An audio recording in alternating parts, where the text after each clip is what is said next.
Hi, everyone. Good afternoon. Hope you've enjoyed the session so far. So I'm excited to, moderate the third panel for today. Hopefully it will be an engaging one for everyone. So just a quick introduction. My name is Nick Dutt. I'm the product marketing manager at the Trade Desk, looking after retail and measurement. Before my time at the Trade Desk, I was actually on the 3 years ago, I was on the sales side, selling YouTube and search at Google, and I briefly spent some time at Ben & Jerry's too at Mindshare. So I'm quite familiar with like the retail space. But enough about me. I'd like to talk about the third panel for today, which is where we're exploring the dynamic shift of retail media, moving up a funnel. This transformation reshapes how advertisers think about reaching their consumers, how brands are becoming a lot more relevant, and how retail media campaigns are actually moving up the funnel in our traditional marketing funnel. And the reason for this shift is a significant change in how brands are using retail media environments and retail media data for not just for conversions, but also for brand awareness, consideration, and intent.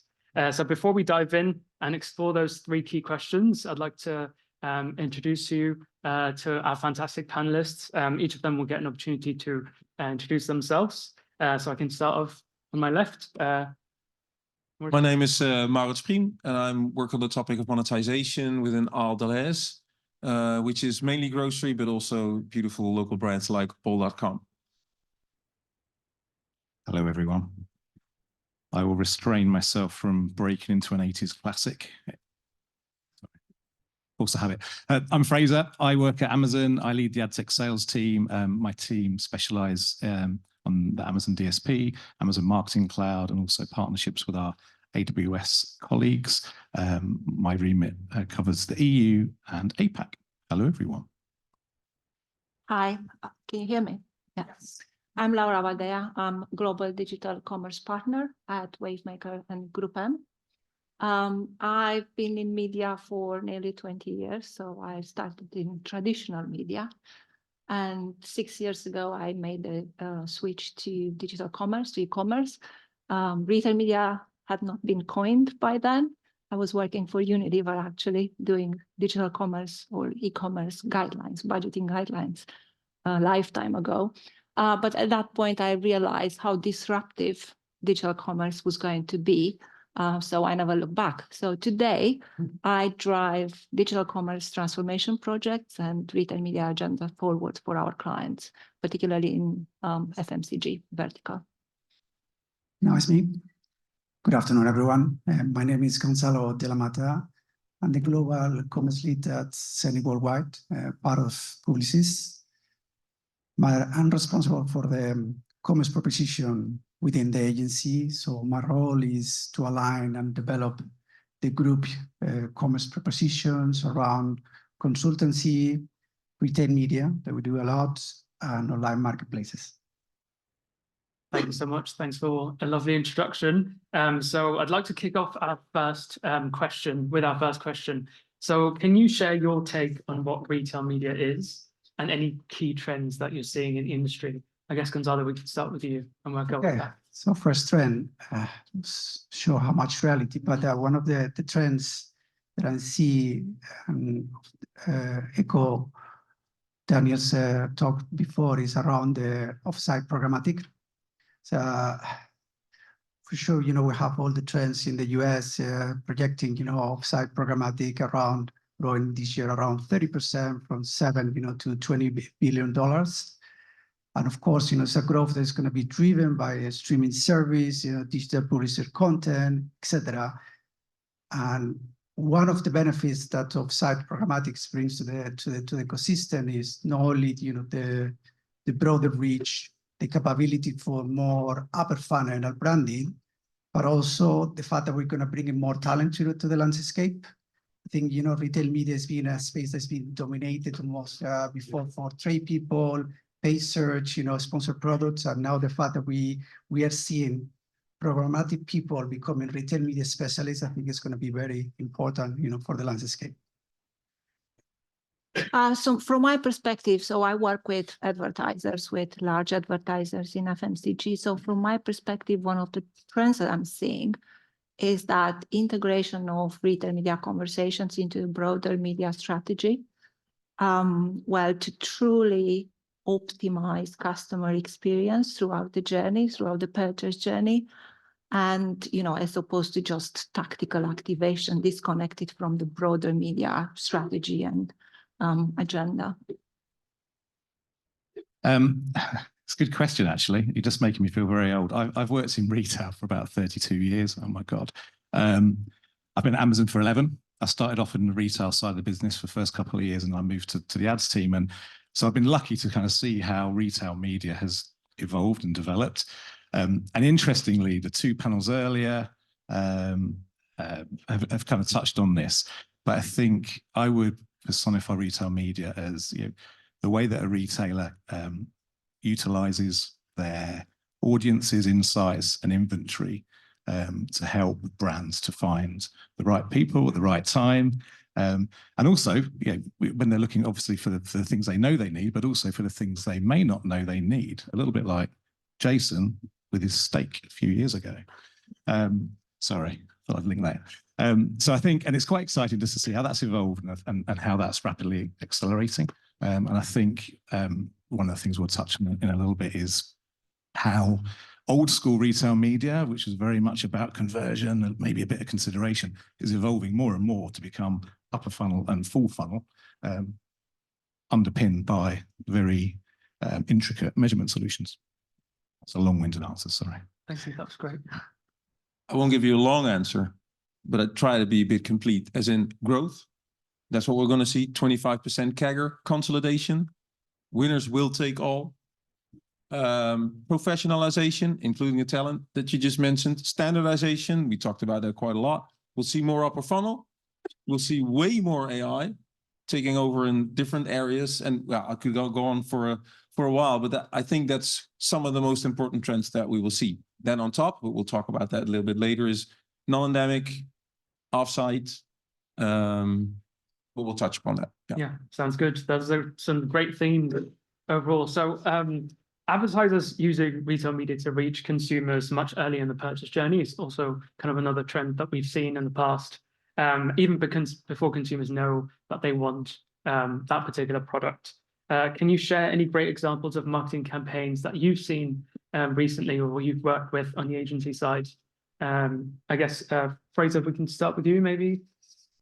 Yes, I'm excited about this one. So I've talked about how old I am and how long I've worked in retail. One of the other lucky things I've been able to do is work within entertainment as a vertical over the years, on the retail side as well as on the ad side. And that question, I think, fits nicely into the entertainment category. So we worked a lot over the years with movies, movie studios. They would tend to start with a big awareness campaign, maybe with a broad audience marketing tactic, and then over the life cycle of the movie, going into the theaters, hopefully driving customers to buy tickets to go and watch it.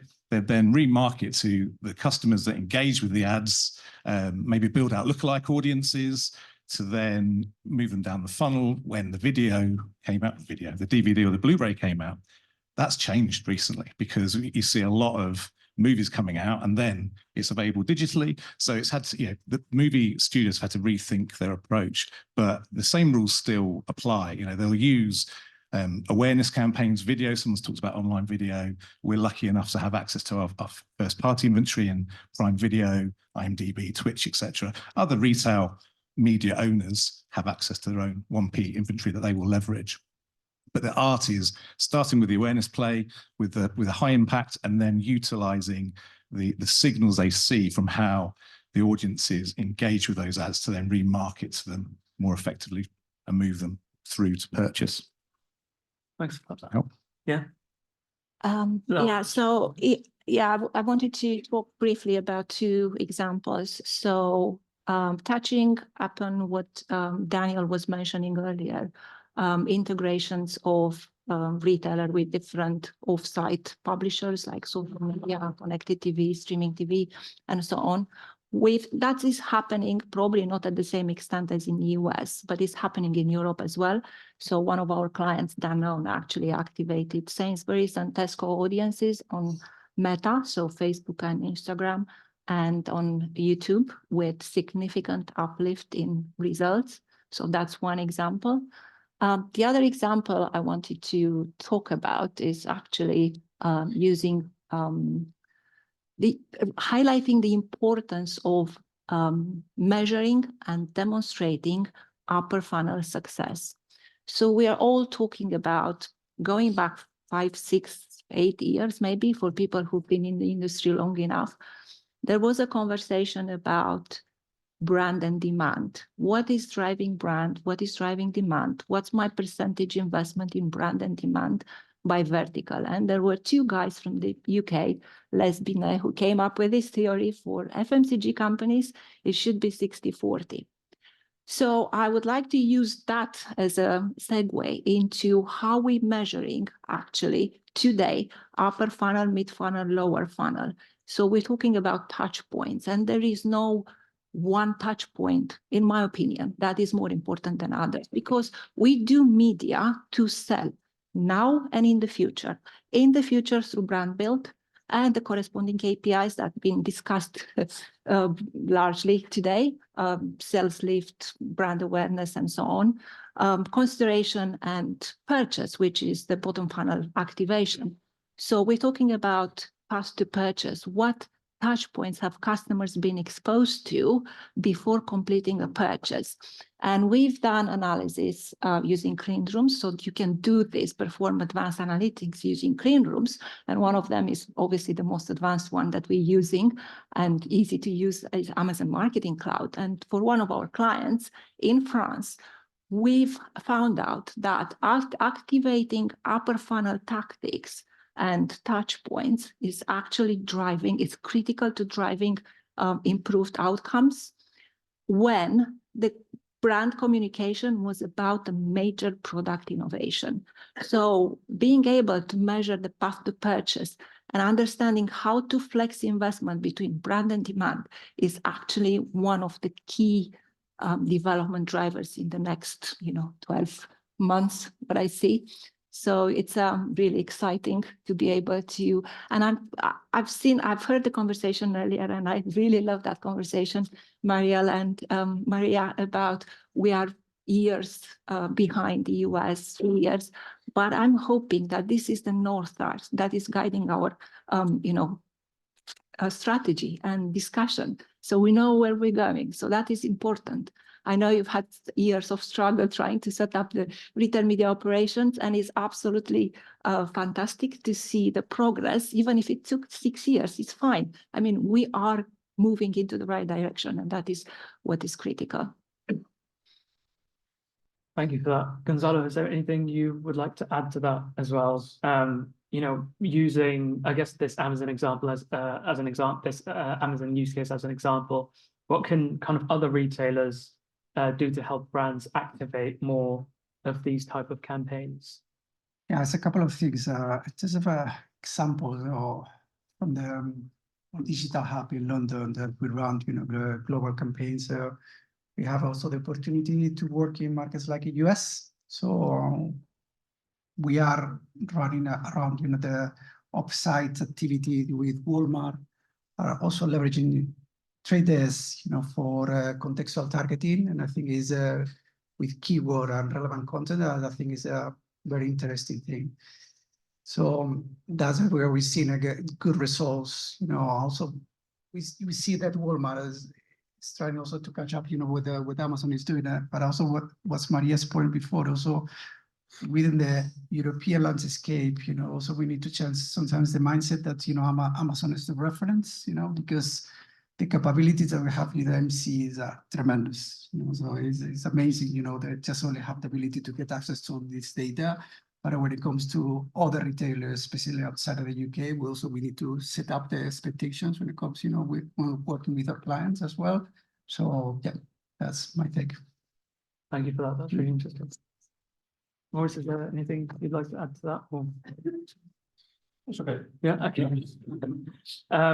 So our next question is actually around which is what we call in the industry non-endemics. So anyone who isn't familiar with non-endemics, advertisers who leverage... It's an ugly word, right? I mean, yeah. It's not the sexiest of words, but advertisers tend to leverage retail media even without having any products to offer in retail stores. And that's essentially, non-endemic advertisers. How is this opportunity for these non-endemics evolving? I guess, Moritz, we can start with you. Yeah, it doesn't say here on the slide, but actually my other role is that in that scope of Europe and Indonesia, I'm also the general manager for something that we call Ad Retail Media, which is a startup that we just stood up. And it's our joint front door for all the brands that we have in our Ahold Delhaize family in the Benelux for non-endemic brands. And let me share one interesting insight is that when we started building this, which we started already like 2 years ago, and at the time, we thought that non-endemic advertisement on-site, so we're not talking extended reach now off-site, is that would be the non-applicable cell in our business model. But actually what we found out is that there's a large appetite with non-endemics to actually advertise on-site. And we've been quite surprised over the last couple of months because we started this journey in January. Is that we've been quite surprised by the growth of non-endemic advertisements on site. So that's banks or insurances within our grocery environment. Pretty interesting. Fraser, you had a great example as well that we spoke about earlier. Thank you. Oh yes, I did, and you're spot on, by the way, Moritz. And also, thank you for the plug for AMC. It's very kind. Look, I think from a non-endemic perspective, taking a step back, as I said, I've been within the ads org for 9 years. We've worked with non-endemic partners, those who don't sell on Amazon, for over a decade before I joined the ads team. But it's taken us a bit of time to evolve our proposition to ensure that the performance measures, reporting was at bar. And we've spent a lot investing on the DSP itself, utilizing Amazon Marketing Cloud for a measurement capability.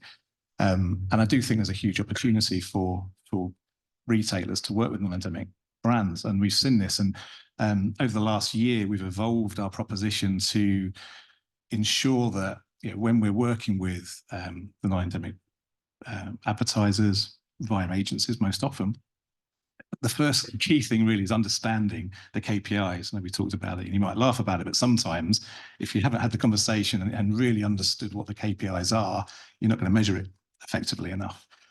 So we've invested a ton of time developing I call it a neural network that essentially taps into understanding the non-endemics key KPI, where they want to link to, what they want to get out of the campaign. So it could be, I don't know, for Auto's brand, getting people to sign up for a test drive. And then understanding that through connecting to their site, through conversion APIs, to then build out a predictive audience model that finds those audiences that relate well to those conversion events.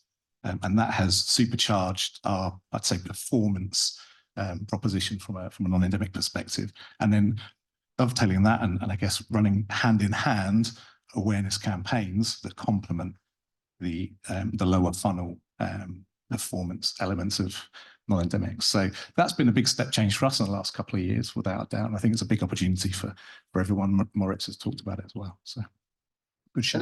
And by the way, it's proving the question that we discussed before. Is there room for brand building? Well, per definition, because we're not selling non-endemic brands or services. So why would they advertise? Yeah. If it's not going to be the bottom of the funnel, then it is about upper funnel, and we're proving it every day. And it's using a very robust first-party signal, which is about customer purchase or purchase intent information that is unique to retail media. Yeah. I think a key theme here is kind of relevancy. I'd love to talk about kind of our relevant segments and the relevant audiences that we're looking to target across these non-endemic advertisers. Laura, you had a great example about how retailers or what retailers can do to evolve their partnership with agencies as well. Would you like to? So what we're saying, and it's been discussed already, I think the first panel discussed extensively And it's about insights. So fusing retail insights into media decisions is critical. So joining the conversation, retail vendor negotiation and media is critical for two reasons. One is fusing those retail insights into media activation to drive performance. And there are tons of insights, commercial insights that can feed inform media activation. And conversely is sitting at the same table with vendors is like understanding what is driving the business, what are the goals, how we're achieving those goals, or how we are setting to achieve those goals, what are the KPIs we measure success. So kind of shifting the conversation from just, sales, purely sales-driven conversation to understanding this is what is fusing the media conversation. So that's the glue that is linking all parties together and breaking those silence. And Raris, I think earlier on an earlier panel was talking about having these joint conversations with clients and retailers together. Thank you for that. Gonzalo, do you have anything to add to that as well from like an agency perspective? So in the data piece, the first party data is we all come in again, with the mindset, the Amazon, that's the more you know, the better. Okay.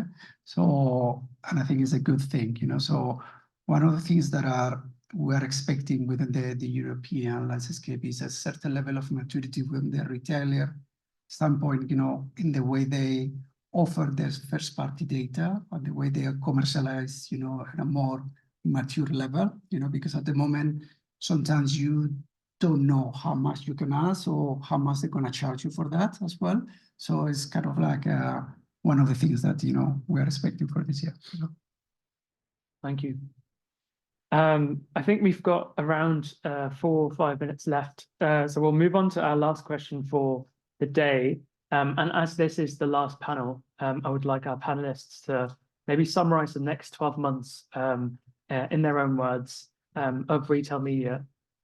Sorry, the next 12 months of retail media in one sentence. So I guess we can start with you, Moritz, and then we can move our way down to Gonzalo. Get out your surfing board, take surfing lessons, and start surfing the wave. That's it. Third wave. Yeah. If you want to enjoy the third wave, then get out your surfing board and take surfing lessons. That's what we all should do. And it's been, we've had loads of experience here in these chairs. I've seen from all different, it's quite a humbling experience. It's like everything in life. The more you learn about it, the more humble you get on all the stuff you don't know yet, or you see what might be possible and what is doable in daily life. But just go out there, start taking surfing lessons. I love it. I love it. I did try surfing lessons in Lanzarote last year. It didn't work out well. But anyway, that's a very good shout. And I think look, the fact we're all here together and there's competitors here, there's partners here, and we're all talking about the same topic is really heartening. And I think there's a stat earlier on that was 20%. So there's a ton of upside. Without being too cheesy, one of the things we say at Amazon, it's still day one.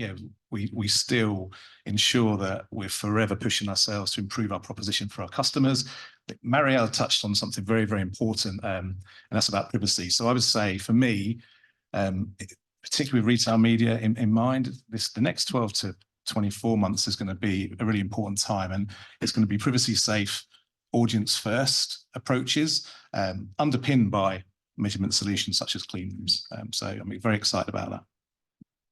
Yeah, so for me, I think we already talked about that, is measuring and demonstrating retail media success is critical. So I'm going to focus on advanced analytics, clean rooms, understanding optimal path to purchase.